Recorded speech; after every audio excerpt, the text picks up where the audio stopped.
Mirdita. Sot, para jush dhe shqiptarve, paraqes faktin tronditës, paraqes dokumentin që dëshmon se kreu i organizacë kriminale Edi Rama njëheras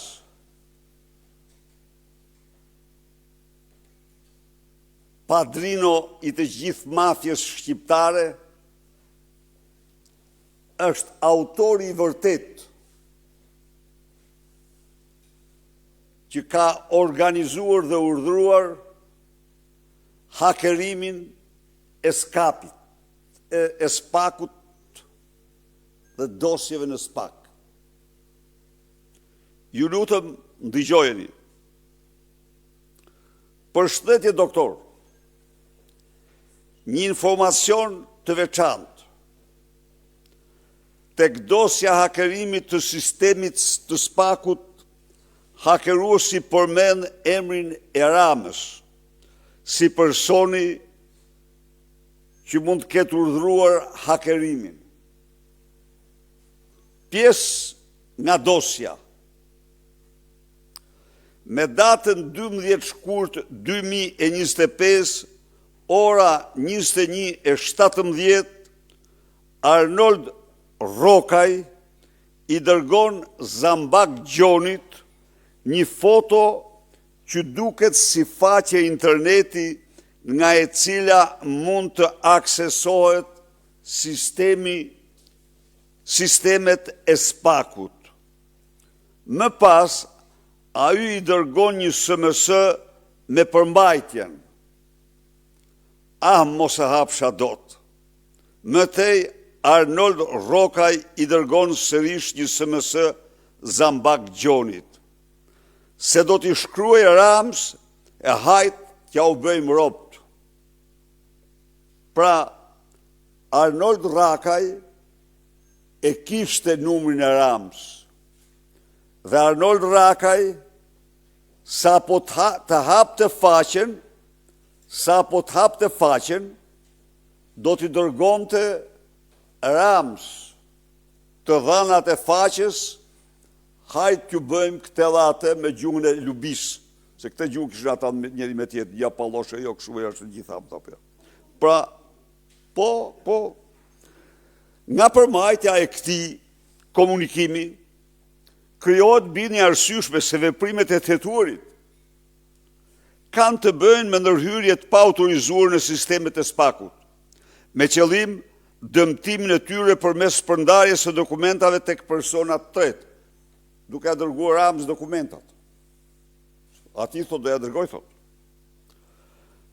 Në vim, me datën 21 shkurt, do më thënë 10 ditë më vonë, i heturi Zambak kërkon informacion dhe për arrestim në shtetasit Angela Gaci. Pra, Angela Gacit i kishte ardhur flet arrestin nga antimafia italiane, apo nga shkaqet tjera, ndërsa Arnoldi shprehet, ja ta shikoj njëherë, po qënë si ka kush prokuror e ka, nga këta që ka mund, se ka njëri. Nuk e ka njëri nga këta, se këta i pas të ndarë prokuror, cilë duhet ti hakerojnë. Pra, besoj se edhe unë e kam denoncuar pa pas asnjë dokument, sepse dhe ju kam deklaruar këtu se përfitues nga hakerimi ka qenë Edi Rama, një gjykatës, Ergys Agasi, dhe e kam listën aty se kush kanë qenë porositësit e tyre, po tani del fakt, s'ka asnjë rëndësi se Arnoldi Rokaj do t'i raporton të direkt Rams.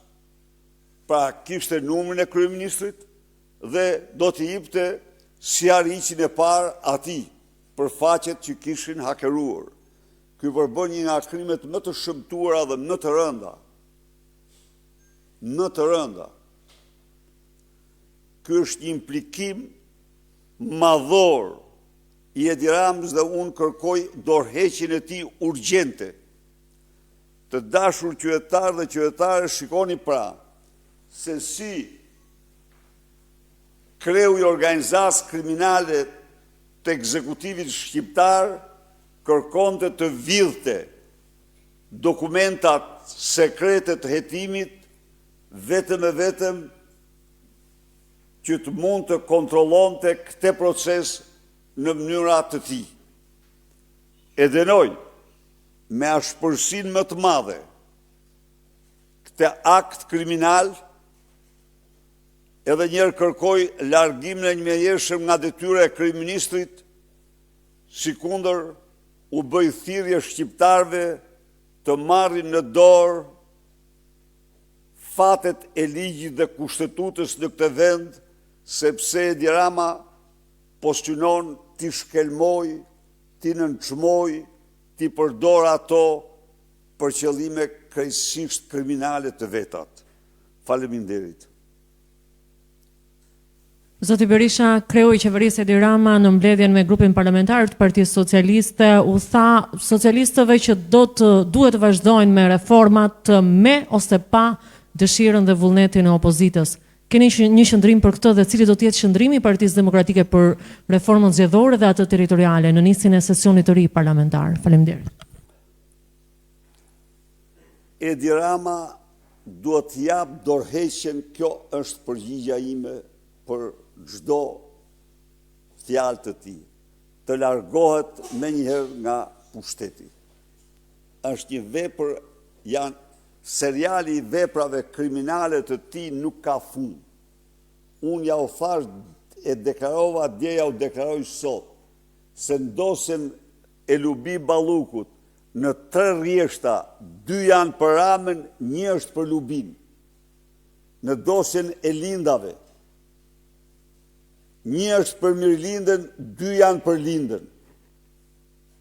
Dhe Frangun, me fjalë. 1 është për këtë Beqirin, Ermal Beqirin, 2 janë për Armand Frangun, për Baxhanakun, për kunatën e Lindës dhe Baxhanakun e Ramës.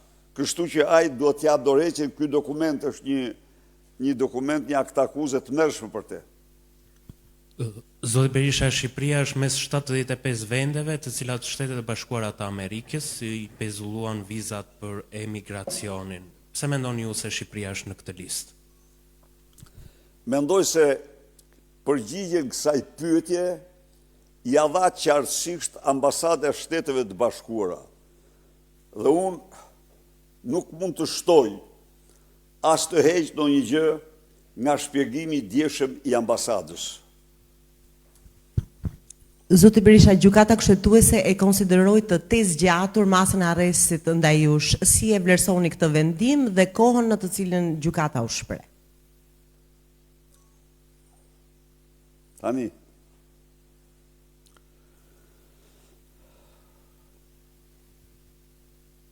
ky vendim për ta patur të qartë të gjithë qytetarët ka të bëj me ankimimin tim ndaj diligjencës së 4. Diligjenca në gjuhën e tyre, fjalorin e tyre, quhen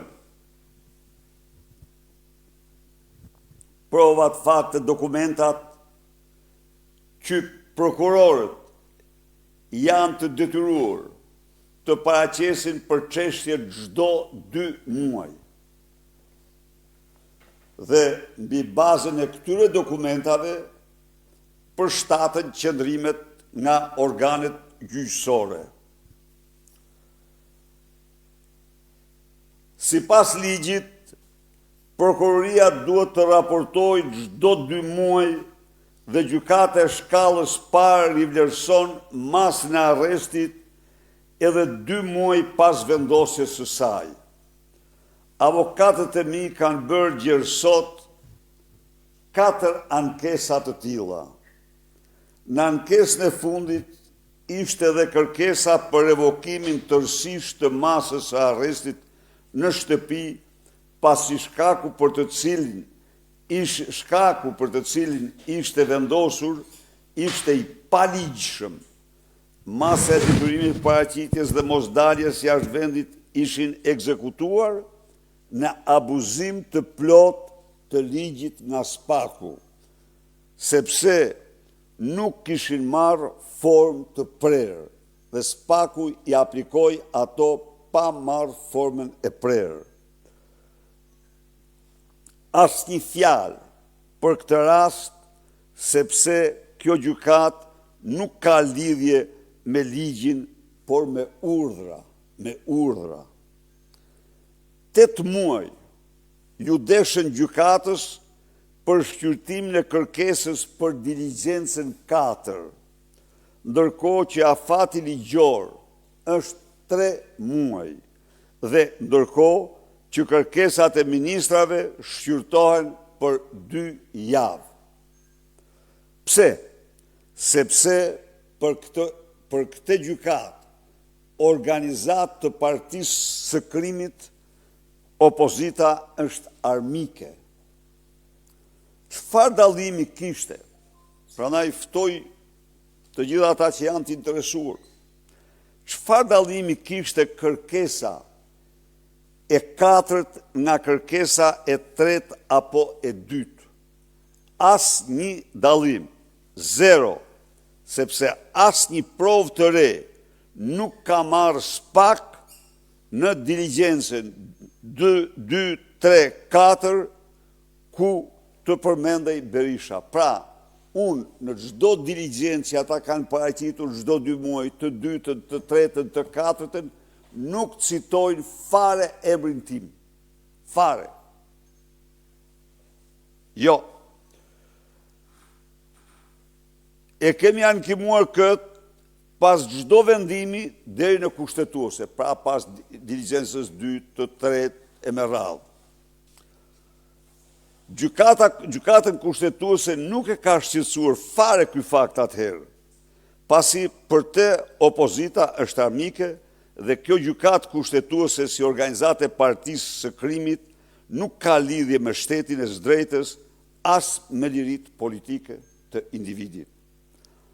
A ka kuptim që vendimi shkpallet jo kushtetues, por nuk shfuqizohet? Dëgjoni tani.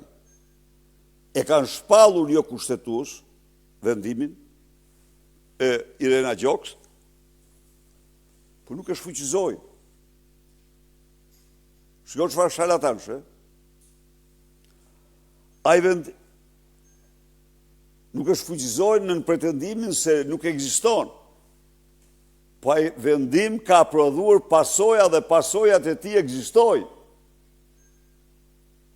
Ai vendim i arrestimit tim në shtëpi ka prodhuar pasoja dhe pasojat e tij ekzistojnë. Dhe do themu pse se bëj këtë po. Pasojat e tij janë masa e detyrimit për paraqitje.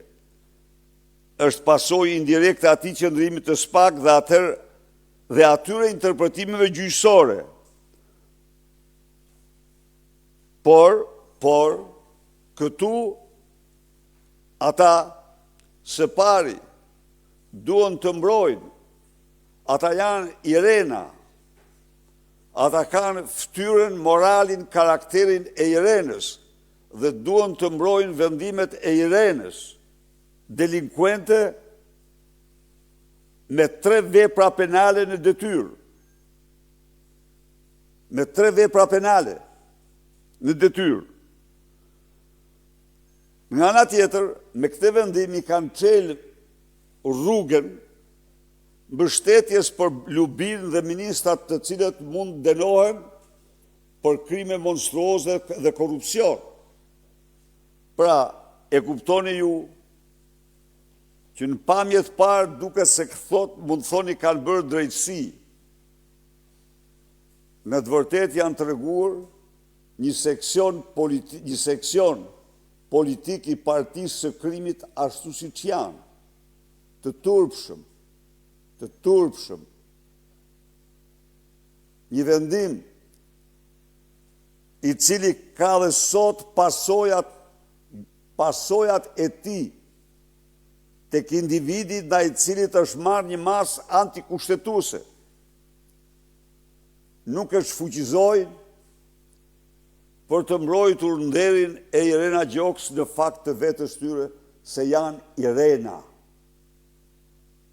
Se vërtet Irena ka dosjen në 3 vepra penale, por nuk e ka më të vogël. Asaj hajduti Don Juan i gjykatës e tjerë. Pengje të turpshme që japin vendime të tilla. Vendime krejtësisht mbi baza ideologjike. Besoj se e sqarova.